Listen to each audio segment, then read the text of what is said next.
Bismillah. Kita lanjutkan ngaji filsafat kita. Mulai malam ini kita coba jelajahi dunia Islam dengan filsafat Islamnya. Saya tidak tahu seperti apa tanggapan teman-teman tentang filsafat di dunia Islam. Banyak yang dalam tanda petik tidak setuju dengan istilah filsafat Islam, karena tidak mungkin Islam kok filsafat. Karena Islam itu agama, sementara agama itu kan menuntut komitmen, kepatuhan mutlak, kepasrahan. Sementara kalau filsafat itu kebebasan, pemikiran kritis, dan yang sejenis itu. Maka banyak yang tidak setuju dengan istilah filsafat Islam dengan berbagai konotasinya. Yang keras-keras biasanya tidak setuju karena dianggap filsafat itu merusak Islam dengan karakter kebebasan berpikirnya. Ada juga yang bilang justru Islam yang merusak filsafat dengan tuntutan untuk kepatuhan dan asumsi-asumsi keberagamaannya. Oke, kita lihat. Malam ini judulnya masih prawacana. Kita bereskan dulu isi kepala kita tentang apa itu filsafat Islam. Baru malam minggu depan kita mulai ke sejarah ide atau sejarah tokoh dari filsafat Islam. Bismillah. Sebenarnya pertama-tama untuk menjawab orang yang tidak setuju apa ada yang namanya filsafat Islam itu, tapi yang jelas bahwa setiap yang namanya manusia itu pasti mikir. Itu aja cara paling gampang untuk jawab apakah ada filsafat dalam agama. Justru kalau nggak ada filsafat, agama nggak ada. Karena hakikatnya filsafat adalah berpikir secara radikal, secara mendalam, secara kritis. Kalau orang tidak bisa mikir, dia tidak akan bisa beragama. Meskipun kamu bilang, loh agama itu kan tinggal patuh Pak, tinggal ikut apa adanya. Lah emangnya ikut dan patuh itu tidak pakai pikiran po? Pakai. Makanya agama kan sangat, termasuk Islam itu kan sangat benci yang namanya taklid. Ketika orang dilarang taklid, itu berarti kamu disuruh mikir. Oke, jadi agama menawarkan kebenaran, akal juga menawarkan kebenaran. Ada dialektika. Kalau itu memang kebenaran katanya para filosof muslim nanti, itu ya mesti ketemu, kamu gak usah khawatir. Jadi ada sirkuler. Kalau kita memang seorang muslim yang sejati, pasti otomatis juga kita seorang filosof. Kenapa? Untuk jadi Islam yang benar itu kita butuh mendayagunakan akal secara intensif. Makanya dalam cerita-cerita itu kan banyak, setan itu lebih takut dengan orang yang alim dibandingkan alim tapi malas, dibandingkan orang bodoh tapi rajin sholat, rajin. Kan itu ada cerita zaman saya kecil sering diceritain itu kan, ada orang bodoh sholat, ada orang alim tidur. Setan lebih takut pada alim yang tidur itu.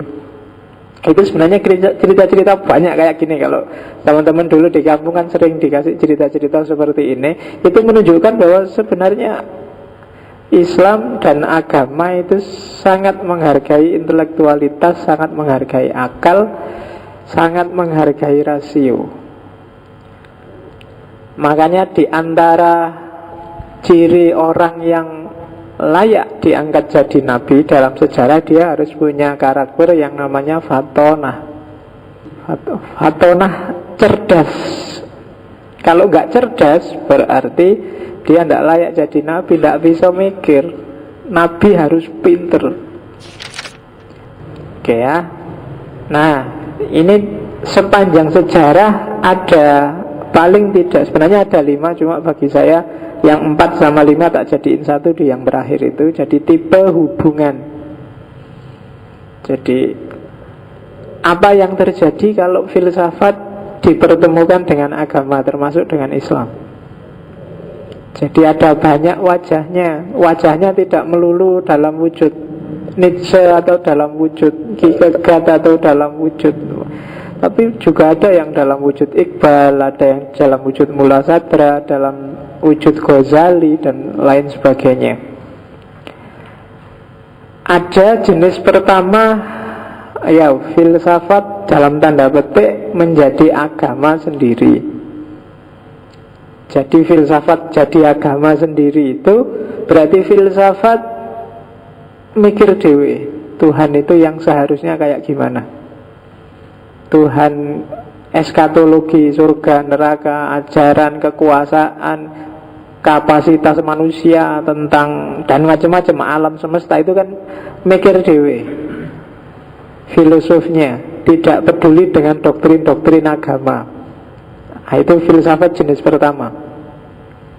Kamu ketemu di filsafat agama biasanya. Apa buktinya Tuhan itu ada?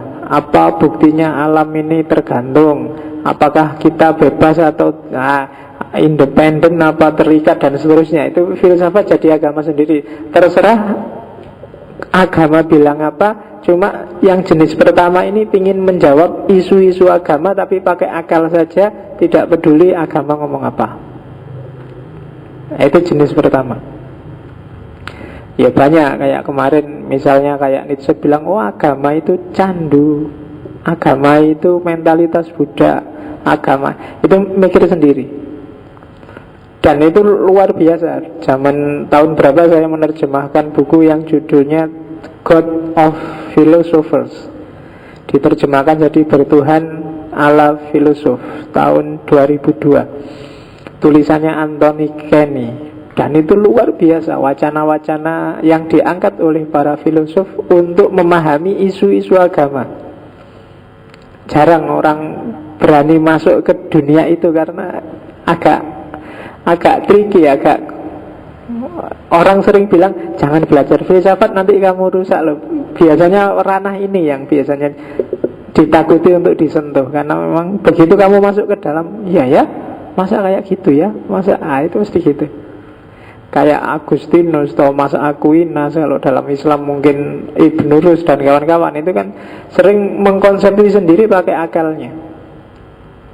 Yang itu nanti dikritik habis-habisan antara lain oleh Ghazali, karena Ghazali kan tidak di model yang pertama itu. Misalnya membahas pengetahuan Tuhan, Tuhan tahu nggak tentang masa depan. Nah, terus kalau kita yakin Tuhan tahu tentang masa depan, berarti hidup ini sebenarnya jabariyah. Hidup ini berarti sudah diatur sebelumnya. Wong Tuhan tahu besok mau terjadi apa. Kamu besok jadi dosen apa jadi tani, itu Tuhan sudah ngerti. Berarti sudah ada skenarionya. Maka kamu nggak perlu capek-capek berusaha dong kalau gitu. Wong masa depan itu sudah jelas. Itu ini dibahas. Atau ada kontradiksi antar sifat-sifat Tuhan, karena monoteis itu kan kesulitannya di situ. Semua kualitas dikumpulkan jadi satu di Tuhan. Apakah kualitas positif atau kualitas negatif? Tuhan itu maha adil, maha penyayang, tapi juga maha penyiksa, tapi juga ini kan agak susah. Dia maha tahu dan juga maha kuasa. Nanti dalam kasus tertentu, misalnya dicontohkan, bisa nggak Tuhan menciptakan sesuatu, ini kan nanti kontradiksi, yang dia sendiri tidak mampu untuk menciptakannya. Itu kan bingung. Pikiran, bisa nggak Tuhan menciptakan batu yang sangat berat, yang saking beratnya Tuhan sendiri nggak kuat ngangkat? Itu kan kontradiksi namanya kan. Iya ya, kalau nggak bisa terus masa Tuhan nggak kuat ngangkat, tapi kalau bisa, itu kan bingung. Dan itu bagi kita kan, alah ngapain sih bahas itu, ngentai waktu raine gunane. Tapi dibahas oleh para filosof zaman itu. Dan bukunya tebel-tebel lagi bahas yang kayak gitu. Kayak pengetahuan Tuhan tentang hal-hal yang partikular. Tuhan itu tahu umum-umum aja apa secara detail. Kalau Tuhan tahu secara detail, Tuhan tahu nggak pengetahuan yang sifatnya pengalaman, pengetahuan yang sifatnya harus dialami langsung baru tahu. Misalnya apa ya? Tuhan ngerti nggak rasanya perut mules? Ya kan kamu bingung. Lu yang ngerti lah, Tuhan tahu segalanya. Lu masalahnya untuk ngerti rasanya perut mules, kamu harus pernah merasakan mulesnya perut. Kalau nggak pernah kamu bingung loh. Kamu cuma diceritain, kalau kamu ngerti apalah makanan apa, cuma diceritain, kamu belum tahu sebenarnya meskipun kamu paham. Untuk bisa ngerti makanan itu, kamu harus makan, baru paham. Nah, pengetahuan jenis ini Tuhan ngerti nggak? Tuhan ngerti nggak kalau lombok itu pedes? Oh, itu untuk ngerti pedesnya lombok, itu harus merasakan lombok. Ini dibahas oleh para filosof. Mungkin kita nanti mengalir aja, ada beberapa filosof yang masuk jenis yang pertama ini. Kalau dalam Islam ada dua orang tokoh yang agak destruktif, banyak nabrak dogma-dogma dasar Islam, seperti Ar-Razi atau Ibnu Rawandi. Nanti kita lihat, semoga sempat ngomong orang-orang ini. Itu yang pertama. Yang kedua, filsafat jangan takut dia mendukung agama. Jangan salah, ilmu kalam, usul fikih, ulumul Quran, ulumul hadis, dan beberapa ilmu alat yang lain, itu basisnya adalah filsafat.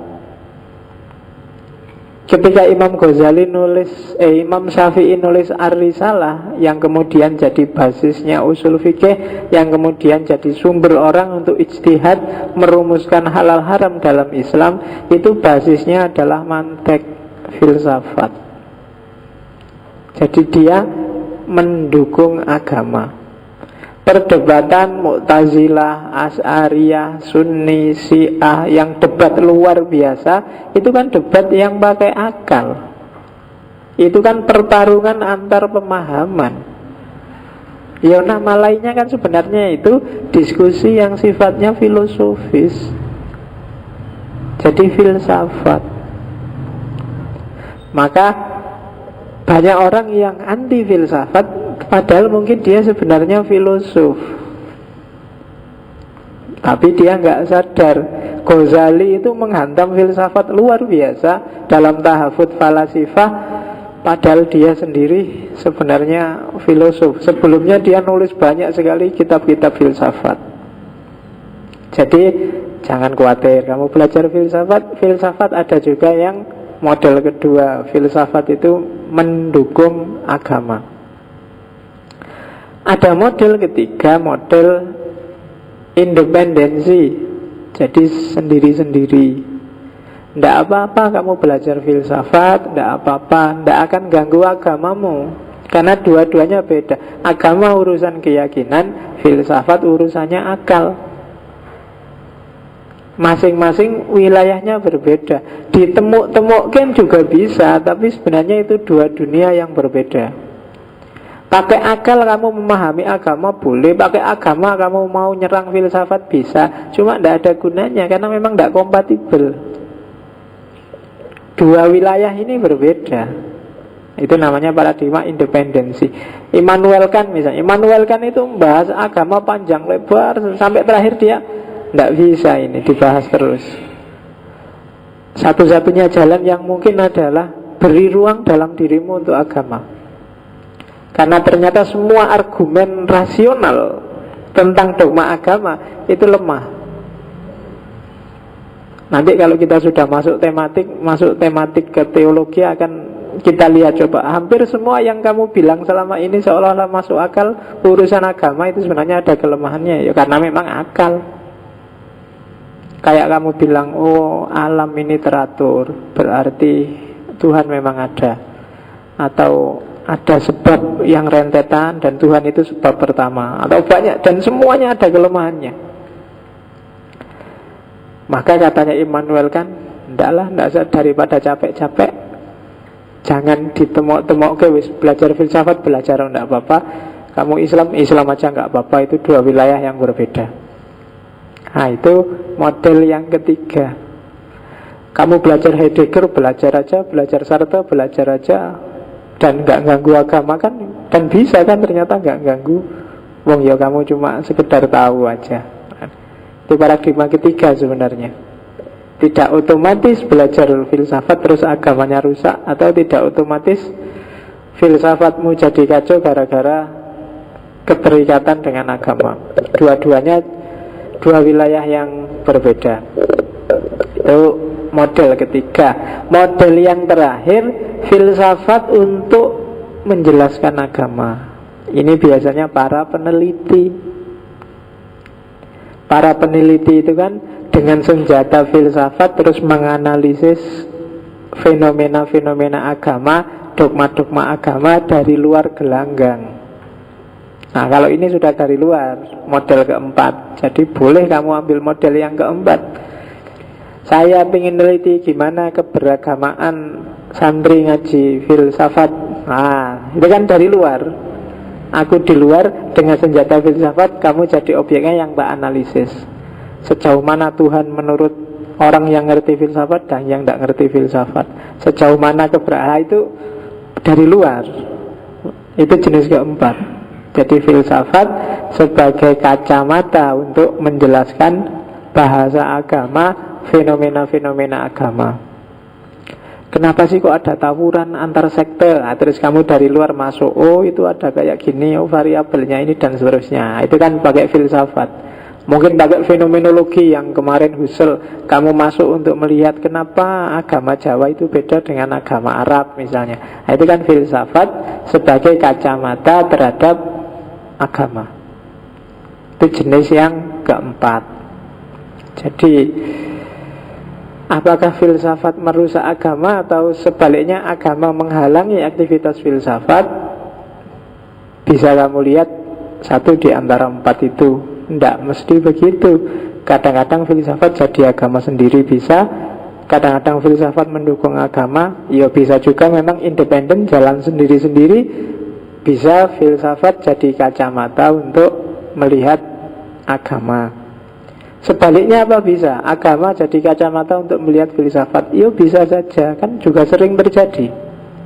Kalau orang bilang filsafat itu kafir, itu kan agama jadi kacamata untuk melihat filsafat. Itu juga bentuk pertemuan antara filsafat dan agama. Oke, ini harus diperjelas dulu. Apa sih? Ini kan jenis kedua tadi. Filsafat mendukung agama. Apa sih bantuannya filsafat pada agama? Dalam catatan saya paling tidak ada 4. Yang pertama, mengenal Allah, ma'rifat, memahami iman. Makanya teologi itu kalau dalam tradisi Kristen didefinisikan faith seeking understanding, keimanan yang berusaha untuk ngerti. Dan ini natural.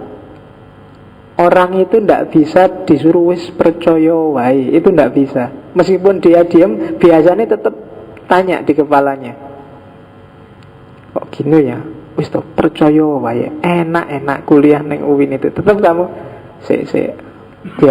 kamu akan penasaran, bertanya lebih jauh. Iman dulu juga gitu. Kayak kamu kecil dulu diceritain, kita hati-hati lo ya, diawasi Gusti Allah lo. Karena kamu mesti tanya, kayak gimana ya Gusti Allah. Dan kamu merancang-rancang sendiri di kepalamu, Allah itu mungkin kayak gini, surga itu besok kayak gini, malaikat itu gambarnya. Dan itu human, manusia, tidak apa-apa. Kamu punya curiosity. Dan filsafat bantu kamu untuk biar nggak ngawur aspek ininya. Bahkan banyak ulama bilang iman itu harus diawali dengan akal. Bahkan Islam itu yang pertama-tama sebelum Al-Quran harus akal. Ada beberapa ulama yang bilang gitu. Kenapa sebelum Al-Quran harus akal? Karena kita percaya Al-Quran. Sebelum kita percaya Al-Quran, kita kan harus percaya Allah dulu. Nggak bisa bulat. Kamu percaya Quran, percaya. Terus Dari siapa kamu percaya Quran? Dari Allah. Lah kamu ngerti Allah dari mana? Dari Quran. Nah, ini kan bulat. Maka awalnya harus kamu cari sendiri ada Allah, dan ada Allah itu tidak boleh di Quran. Quran nanti objeknya kok, kesimpulannya bukan premisnya. Jadi untuk Islam kita kan dasarnya Quran, dan Quran itu dari Allah.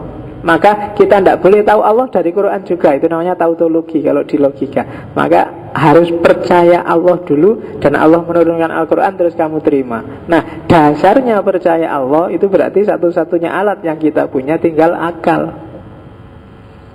Maka akal itu harus ada di awal, sebelum kamu menerima Al-Quran dan semua ajaran Islam yang lain. Nah, itu bantuannya filsafat. Yo, karena kamu Islamnya Islam turunan, yo nggak pernah mikir sampai sejauh itu.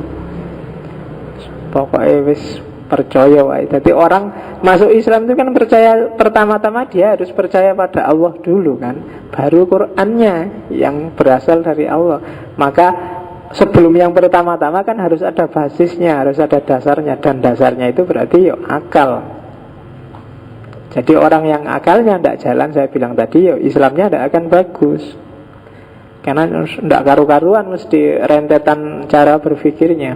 Jadi bantuan yang pertama adalah mengenal Allah.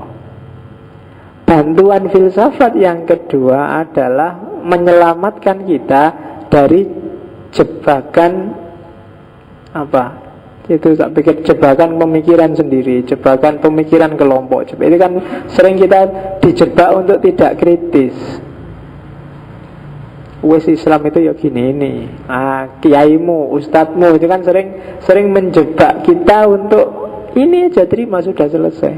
Dan filsafat menyelamatkan kita dari yang itu. Karena selama ini sering-sering yang kita berhalakan yang kayak seorang filosof Muslim kontemporer Muhammad Arkun bilang, umat Islam itu penyakit yang paling parah adalah takdisul afkar ad-diniyah, sakralisasi pemikiran keagamaan. Oke, jadi sakralisasi pemikiran keagamaan itu selama ini yang kita sakralkan itu sebenarnya pemikiran kita sendiri, pemahaman kita sendiri tentang Islam. Dan kita sakralkan itu bukan Allahnya, tapi pemahaman kita tentang Allah. Bukan Islamnya, tapi pemahaman kita tentang Islam. Itu yang bikin Sunni Syiah sampai hari ini tawuran tidak selesai-selesai. Sunni Ahmadiyah sampai hari ini tidak selesai-selesai. Kenapa? Masing-masing mensakralkan pikirannya sendiri-sendiri. Nah, kalau bahasanya Arkun, takdisul afkar ad-diniyah. Jadinya tidak kritis. Oke, itu manfaatnya filsafat. Yang ketiga, bantuannya filsafat pada Islam adalah dengan filsafat orang bisa merumuskan praksis agama secara kontekstual. Filsafat membantu melakukan kontekstualisasi itu, menyesuaikan ideal-ideal agama dengan realitas kekinian hari ini. Jadi tafsir, takwil itu kan aktivitas-aktivitas filosofis yang isinya menderivasikan, menarik, mengistimbatkan isinya ajaran agama biar bisa dipraktekkan secara nyata. Nah, itu bantuannya filsafat. Kalau nggak ada aktivitas tafsir, nggak ada aktivitas takwil, mungkin Islam sudah hilang sejak lama, sudah masuk museum. Tapi dengan masuknya tradisi berpikir yang filosofis, maka dinamika keilmuan Islam masih berjalan hingga hari ini. Dan yang ketiga, filsafat berguna untuk refleksi diri, kontemplasi, membaca diri, membaca alam, membaca Tuhan, melahirkan teologi. Itu bantuannya filsafat. Makanya tadi tak bilang, Kalau kita anti sama sekali filsafat, berarti anti dengan pemikiran. Kalau kita anti pemikiran, kita tidak akan bisa masuk Islam secara benar. Jadi premisnya itu. Sehingga konklusinya berarti agama termasuk Islam itu butuh filsafat. Yang sering bikin orang trauma adalah orang susah membedakan antara filsafat sebagai metode dengan filsafat sebagai produk. Filsafat sebagai produk itu sifatnya historis, kasuistik. Sementara filsafat sebagai metode itu sifatnya ideal, epistemologis, metodologis. Tidak ada dan memang seharusnya tidak boleh seorang muslim anti akal. Kenapa? Ya karena dasar-dasar ajaran agama itu semua dirumuskan kompatibel dengan akal. Jadi ada wahyu yang diam, ada wahyu yang bunyi. Kan gitu kalau dalam, saya lupa ulamanya yang bilang siapa. Wahyu yang ada bunyinya itu ya Al-Quran. Sementara wahyu yang di kepala kita, wahyu alam semesta yang kita sebut ayat kauniyah itu kan tidak ada bunyinya, cuma bisa kita baca. Oke, jadi sebelum masuk ke filsafat Islam, bagi saya ini penting biar kamu nggak rancu, nggak bingung. Nah, sekarang setelah kita terima, oh kalau gitu boleh filsafat masuk ke Islam. Diskusi selanjutnya adalah enaknya dikasih istilah apa? Ada yang bilang filsafat Islam, ada yang bilang filsafat Muslim, ada yang bilang filsafat Arab, ada yang bilang filsafat di dunia Islam. Nah, kamu suka yang mana tinggal pilih. Yo, masing-masing punya argumen. Yo, yang paling populer tetap filsafat Islam. Tapi banyak juga para filosof, para cendekiawan India biasanya lebih suka menyebut Muslim filosofi. Kalau kamu cari website di internet yang isinya agak banyak, bisa di-download tentang filsafat Islam, itu judulnya ya Muslim filosofi. Para orientalis lebih suka menyebut filsafat Arab. Dan beberapa tokoh kontemporer lebih suka menyebut filsafat di dunia Islam. Istilah filsafat Islam paling banyak dipakai, cuma orang sering mengkritik apa filsafat Islam itu benar-benar filsafat. Nah, itu dipertanyakan. Maka karena seperti tak bilang tadi, nggak mungkin Islam kok filsafat, dan nggak mungkin filsafat kok Islam.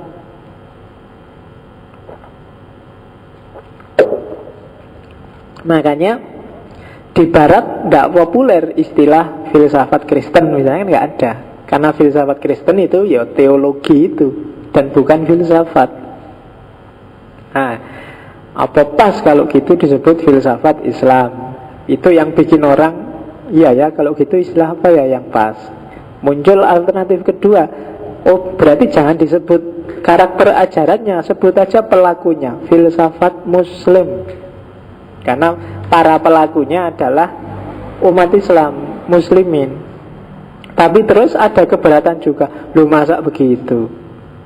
Banyak loh yang kita sebut filosof muslim karena masuk dalam kategori filsafat Islam, dan dia ternyata bukan Islam.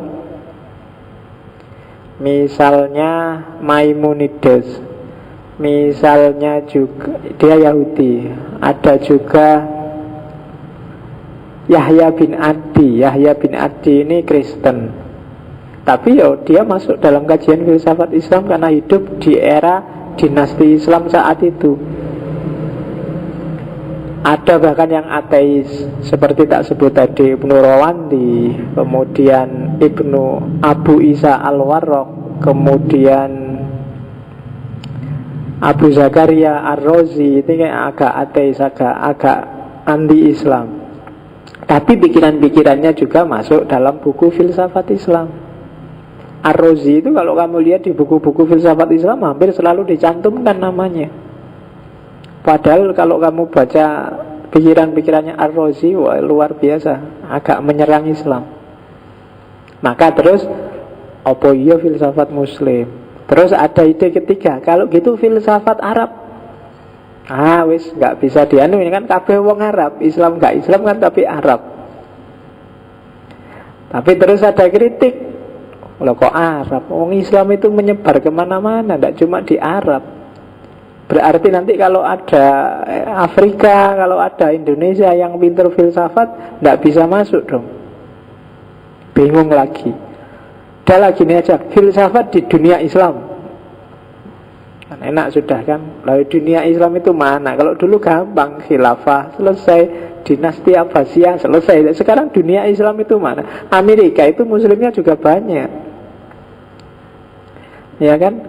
Bahkan di Israel itu loh ada muslim. Dunia Islam itu bagian mana? Terus gimana? Empat-empatnya ada kelemahannya. Akhirnya wis sak karepmu arep gawe istilah apa? Yang paling populer filsafat Islam. Meskipun ada juga yang masih konsisten dengan filsafat Muslim juga ada, yang pakai istilah filsafat Arab juga ada. Jadi problem ontologis dari sisi penamaan tidak masalah, nggak apa-apa orang menyebut apa. Yang penting entitas yang disebut jelas, maksudnya itu. Jadi filsafat Islam adalah nama yang generik, original, yang lahir dari keseluruhan pemikiran yang berkembang dalam bukan dunia Islam tapi peradaban Islam. Baik itu Arab atau non-Arab, Muslim atau non-Muslim, di Timur Tengah atau enggak, bahasa Arab atau Persia atau Melayu, sejak zaman dulu sampai zaman sekarang. Itulah filsafat Islam. Nanti kita lihat apa yang membedakan filsafat Islam dengan filsafat yang lain, di mana letak generiknya. Oke ya, ini beberapa fakta. Seperti tak bilang, tidak semua filosof Muslim itu Islam. Kemudian biasanya khusus untuk filsafat disebut bahwa dimulai sekitar abad kedua Hijriah atau awal abad 9. Dan filsafat Islam di abad kedua, abad 9 inilah yang nanti sekitar 3 abad setelah itu memicu lahirnya Renaissance di Barat. Ini yang sering disebut orang bahwa Barat juga ya nanti terpengaruh oleh Islam. Biasa peradaban itu saling mempengaruhi. Indonesia dipengaruhi Amerika, ya wajar wong. Amerika sekarang kan rajanya peradaban masa kini. Mungkin kamu nggak sadar, mungkin kamu anti, tapi pasti ada pengaruh itu. Dan di ensiklopedia Britannica, Barat yang mengadopsi Islam habis-habisan itu disebut one of the largest technology transfer in world history. Jadi jasanya para filosof Muslim dan para ilmuwan Muslim melahirkan Renaissance di Barat. Era awal ini diawali di Al-Kindi, diakhiri di Ibn Rus. Era awal ya, yang orang terus menyebutnya filsafat peripatetik Arabic School, aliran peripatetik. Kalau bahasa Arabnya biasanya disebut filsafat Masyaiyah. Oke, setelah peripatetik, setelah meninggalnya Ibn Rus sekitar abad 15, filsafat Islam di Barat redup. Islam Spanyol, Islam Afrika agak redup. Yang agak cerah filsafat Islam di timur, Persia, India. Dan itu nanti terkenal dengan aliran iluminasinya. Jadi falsafatul masyrik, kalau istilahnya Ibnu Sina, filsafat timur.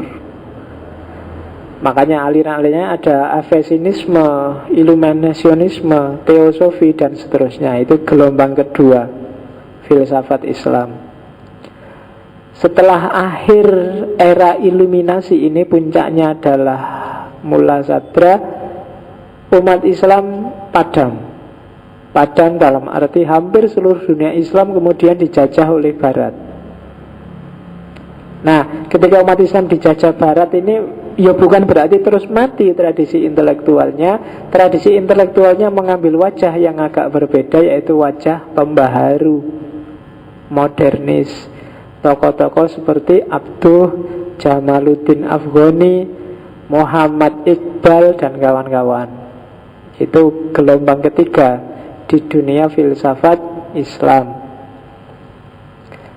Setelah banyak yang merdeka, maka dapat dikatakan yang tadi gelombang pembaharu itu agak mati. Filsafat Islam terpengaruh cara berpikir positivistik saintisme Barat.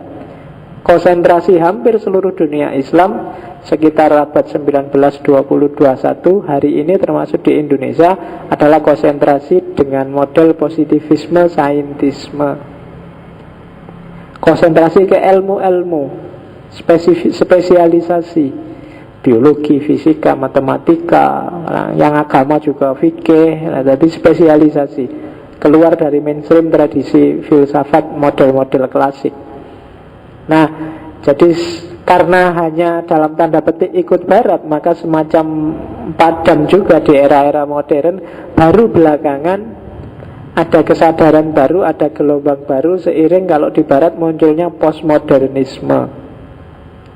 Maka lahirlah gelombang tradisi filsafat Islam kontemporer. Ya mungkin beberapa namanya pernah kamu dengar: Hasan Hanafi, Muhammad Arkun, Nasr Abu Zaid, Ali Harb, dan macam-macam. Itu orang-orang baru. Pengaruh di Barat postmodernisme melahirkan gelombang reformasi jilid 2. Kalau reformasi jilid pertama kan eranya Muhammad Iqbal dan kawan-kawan sampai hari ini. Nah, itu sejarah ringkasnya filsafat Islam. Nanti pelan-pelan kita jelajahi mulai dari yang peripatetik, iluminatif, modern, sampai nanti belakang kontemporer. Oke, ini yang juga agak membedakan antara filsafat Islam dengan yang tidak Islam. Jadi dalam Islam bukan tujuan berpikir, tujuan berfilsafat itu bukan menemukan kebenaran atau mencari kebenaran, tapi membenarkan kebenaran. Ini agak khas. Ihqaqul haq wa ibtalul batil. Jadi membenarkan yang benar dan menyalahkan yang salah. Oke, itu tujuannya. Kenapa dulu filsafat Islam itu sukses? Yang pertama, ini sebenarnya tak kasih kata-kata dulu sukses, sebenarnya ini prasyaratnya. Kita bisa bangkit lagi di dunia Islam. Yang pertama, ingat-ingatlah bahwa agama nyuruh kita untuk berpikir mendalam. Ada puluhan ayat dalam Al-Quran yang menegaskan afala ta'qilun, afala tatadabbarun, afala, dan seterusnya. Yang kayak gini banyak. Yang kedua, masyarakat harus mengapresiasi. Tidak ada friksi, tidak ada anti kalau itu dunia ilmu. Dan yang ketiga, pemerintah.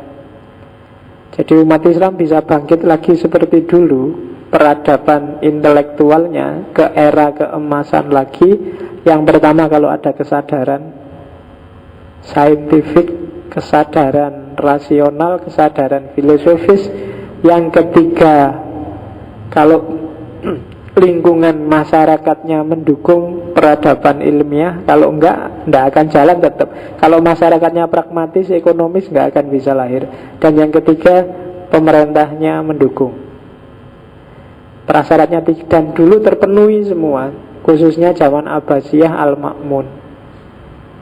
Masyarakatnya mendukung, rajanya, sultannya jadi fasilitator, dan pintu dunia ilmiah dibuka lebar-lebar. Oke, terakhir kita lihat ya kekhasan filsafat Islam. Ada beda antara era klasik sama era kontemporer. Kalau klasik berhadapan karena Islam berhadapan dengan teks juga. Nggak boleh kan Islam itu bertabrakan dengan Quran dan hadis. Ketemu filsafat Yunani juga, tapi jangan lupa juga ketemu dengan realitas-realitas kontekstual yang lain, budaya-budaya yang lain. Jadi Islam berhadapan dengan 3 hal itu. Nah, untuk dunia filsafat dari teks biasanya diambil 3 hal, istilah-istilah teknisnya tentang Tuhan, surga, neraka. Itu kan istilah-istilah teknis. Yang kedua inspirasi tentang kenabi. Jadi inspirasi itu kan bukan pemikiran, tapi gara-gara dari teks itu terinspirasi untuk berpikir apa.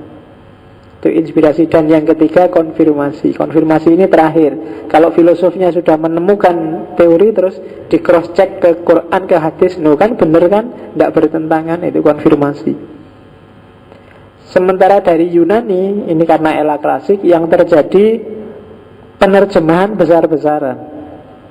Dari penerjemahan itu diserap 2 hal, cara berpikir filosofis dan isu-isu filosofis dari Yunani. Terus sementara yang dari realitas kontekstual ketemu asimilasi, akulturasi dari Persia, dari Roma, dari itu. Dan mix dari 3 hal itu, penerjemahan dari Yunani, inspirasi dari Quran, dan asimilasi dari budaya lain, lahirlah filsafat Islam klasik. Jadi kalau ada yang tanya di mana originalitasnya, peradaban filsafat yang lain pasti tidak seperti ini polanya, khususnya ada nuansa teksnya. Kalau yang kontemporer itu polanya seperti ini, ya kan? Kontemporer sudah hari ini seperti tak bilang tadi, khususnya orang-orang baru, Hasan Hanafi dan kawan-kawan, yang dihadapi 2 hal tetap sama, teks dengan realitas kontekstual. Tapi kan sudah tidak fokus ke Yunani lagi. Mereka adalah orang yang menguasai berbagai disiplin kefilsafatan, punya nalar kefilsafatan yang khas.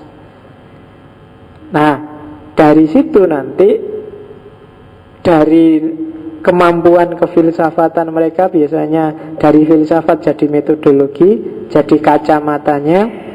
Sementara dari teks Al-Quran, dari situ diambil nilai-nilai dasarnya yang universal untuk jadi worldview, untuk jadi pondasi. Jadi diperas dari sana, diambil nilainya, diambil substansinya. Kemudian dari realitas itu ya melahirkan problem. Beda sama yang klasik, problem itu dari teks, dari teori. Problemnya agak melangit. Tapi kalau kontemporer, problemnya munculnya dari realitas. Jadi metodologi yang filosofis dan problem-problem realitas dengan didasari oleh paradigma teks, lahirlah filsafat Islam kontemporer. Itu bedanya sama klasik. Itu kalau yang filsafat. Kalau ilmu kalam agak beda. Yang teologikal loh ya, yang filsafat Islam yang dalam genre teologis yang kita sebut ilmu kalam. Kalau ilmu kalam tidak jejer 3 seperti di atas, karena kalam ini isinya adalah komitmen, kepatuhan, maka yang paling atas adalah kepatuhan pemahaman terhadap teks, otoritas, Quran, Sunnah, Quran, hadis. Dari teks akan diambil 2 hal, isu-isu utama dan metode. Dari isu-isu utama dan metode, dari situ lahir aliran-aliran. Dan aliran-aliran itu pada saatnya nanti akan ketemu dengan tantangannya realitas.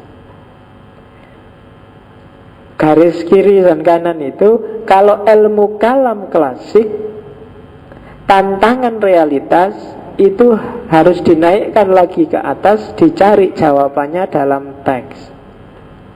Kalau ilmu kalam yang kontemporer, tantangan realitas itu harus didialogkan ke atas, Jadi dialogis. Kalau yang klasik itu tidak dialogis, tapi sifatnya otoritatif. Itu bedanya klasik sama kontemporer. Oke, alhamdulillah sudah selesai. Prawacana. Yes, malam ini visinya pokoknya itu loh filsafat Islam itu. Arahnya ke sana. Dan minggu depan kita akan menjelajahi sejarahnya, dimulai dari tokoh-tokohnya, mulai Al-Kindi, terus nanti mungkin Al-Farabi, Ibnu Sina, dan seterusnya. Saya akhiri sekian. Insya Allah kita akan ketemu Al-Kindi minggu depan. Wallahu a'lam bishawab, wallahul muwaffiq. Wassalamualaikum warahmatullahi wabarakatuh.